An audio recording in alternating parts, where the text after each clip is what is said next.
So consider this deep and let us perform extract max on this. So this part is a min heap. You see that this subtree is min, this subtree is min, and this subtree is min, and so on. And we are allowed to have duplicates. And this one is max for the entire one, this one is max for this one is max for this. So given this, let's perform extract max. So as always, we remove this, and in place of this we place the last leaf or a of n over here. So what happens? So this becomes 5 and the subtree below that 5, then we get 7, to its left we get 60, 80, 50, 30, 70 and 55. This one as it is, whatever we are, the same thing will come over here. Now we see that there is a max violation, so we need to set right this. When we do this, we invoke max EP5 routine and set right this. So there will be a swap between 7 and 80 and subsequently 70 and 7. So root will become 80, this side it is 70, on this side it is 7 and 55, to its left it is 60, 50 and 30. Fine. And the left one it is as it is. Now when we look at the left subtree, we get to see there is a correspondence property violation. So you have 9, 10, 7, 8 and 7. So on performing this, there was a max violation. So we invoked max EP5 routine to set right max property, and subsequently we see that for this one the corresponding element is this, correct? So now there is a correspondence property violation. So for the element on the right subtree, you see that its corresponding element is on the same level.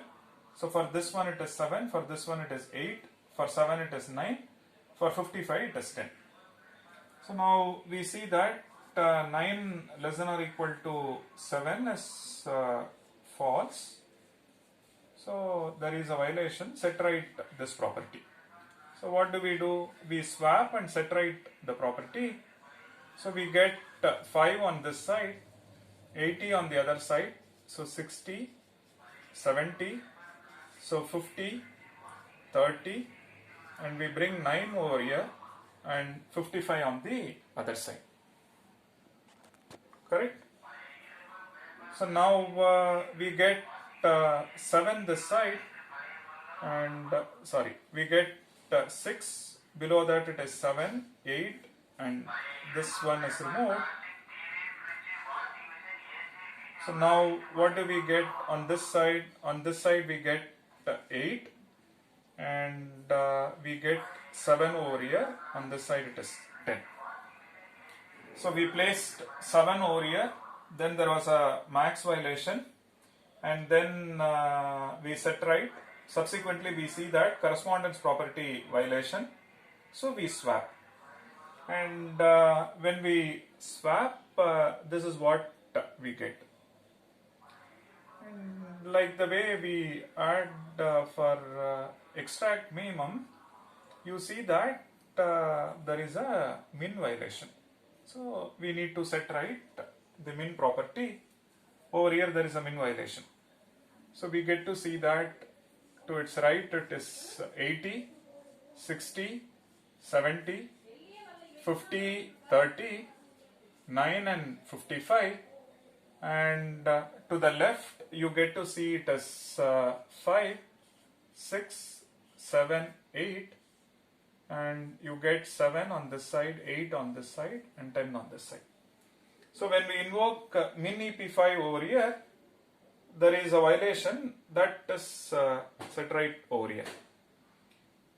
So now three things can happen in a row. There is a max violation followed by correspondence property violation followed by min violation.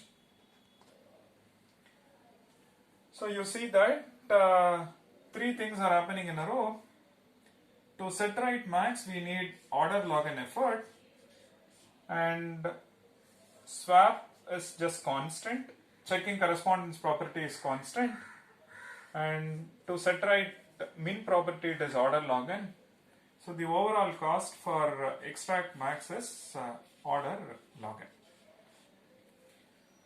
And that was our objective. We want to find min and max in constant time and extract minimum and extract maximum in order log n time.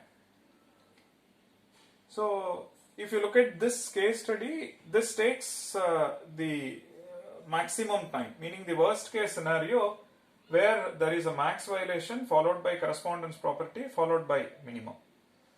But in general that may not be the case. We shall look at a couple of case studies. With that we will end this discussion.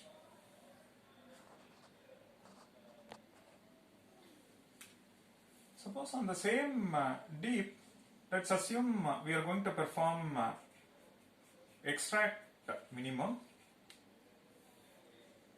Then we remove this and place 7 over here.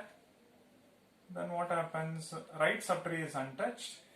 So the left subtree we have 7, then 6, 8, 9, 10. So below 6 we have this. Now we have removed this 7 and we placed over here. So you see that there is a min violation. So that we need to set right. So we get to see that 6 over here, 7, then 7, 8, 8, 9, 10. Right subtree remains as such. Now if you look at this, no correspondence property violation, and we don't need to, because there is no correspondence property violation, no swap will be there. Subsequently we don't need to set right max as well. So there are cases, for example this one, if we just set right min alone, we are done. These are all best cases where you just work with one subtree and one operation and no further operation is required.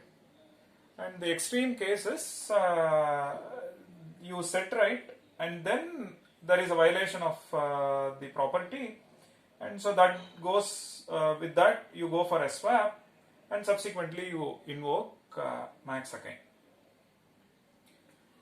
Fine. Now there are a couple of interesting questions. For example, you maintain, having discussed min max, heap and deep and so on.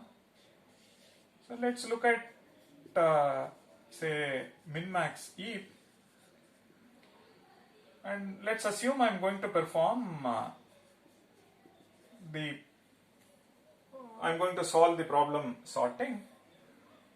Now what would be the complexity? Is it same as the classical heap based approach? Is it still theta of n log n?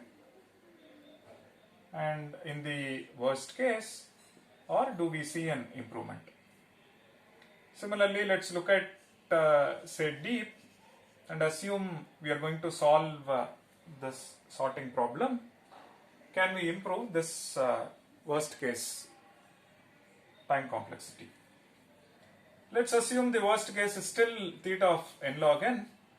What about average case? Do we see any improvement in average case if we implement using min-max heap or deep? So sorting based on this.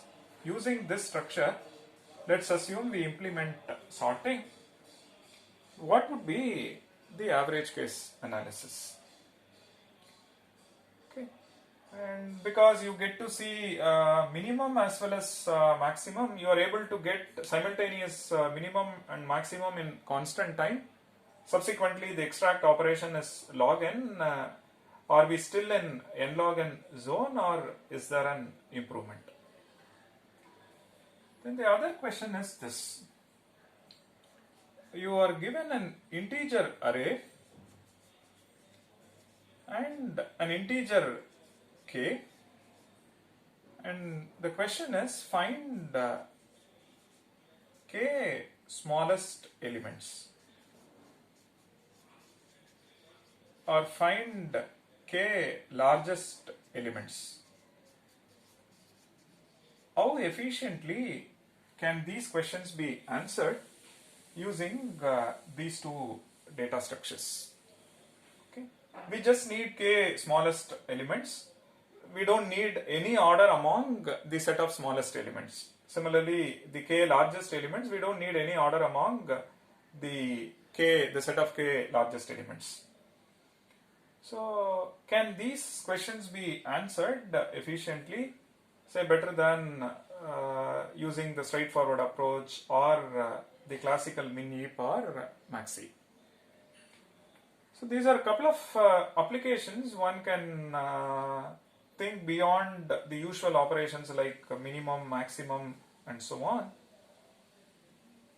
The other thing is, if you look at these structures in general, heap for that matter, the operation search is not efficient. Search is not an efficient operation.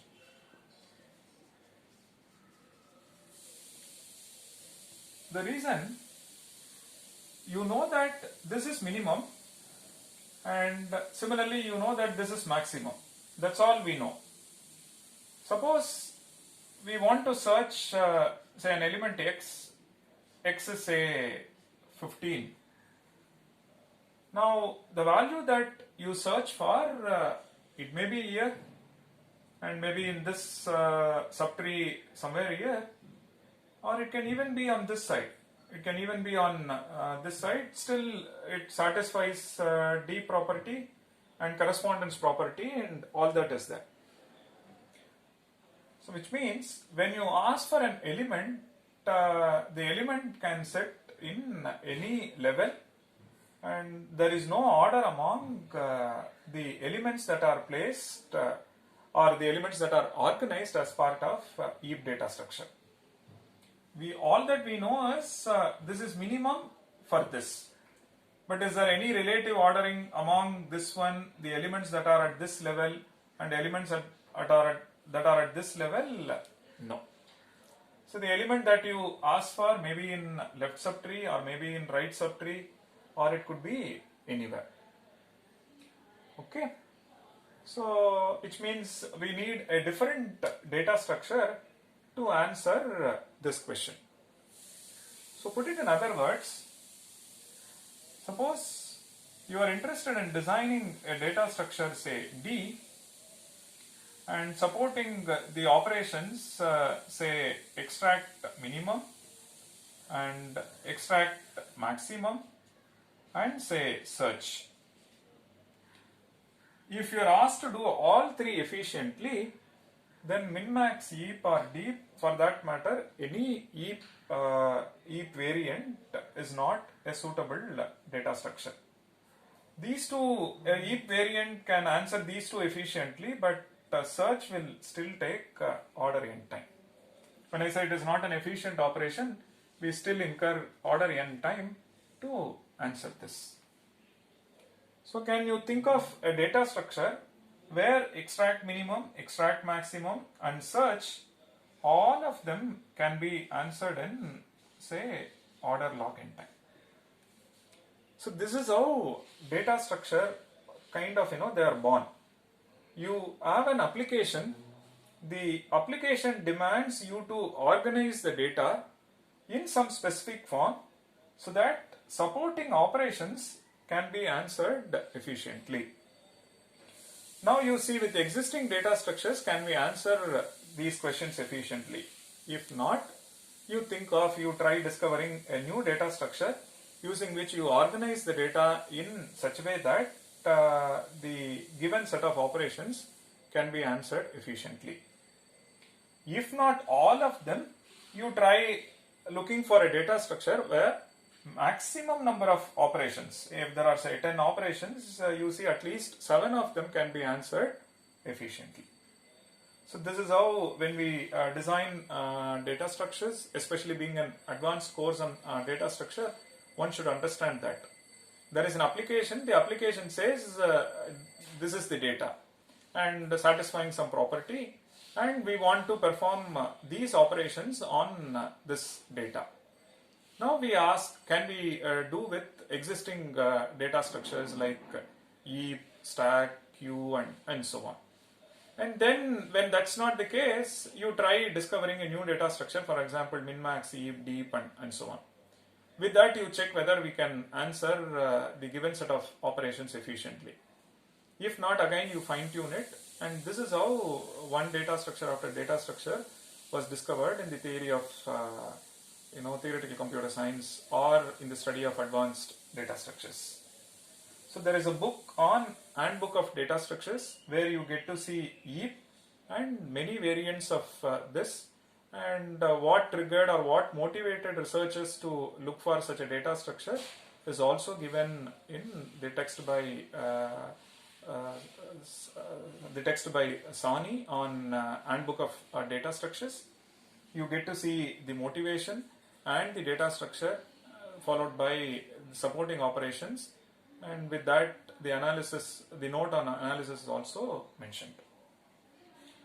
So what we will do is, on the similar line, we wish to look at some more operations. So next we shall look at another a variant of heap called a binomial heap, and let's look at how it is constructed and the operation supported, followed by time complexity analysis.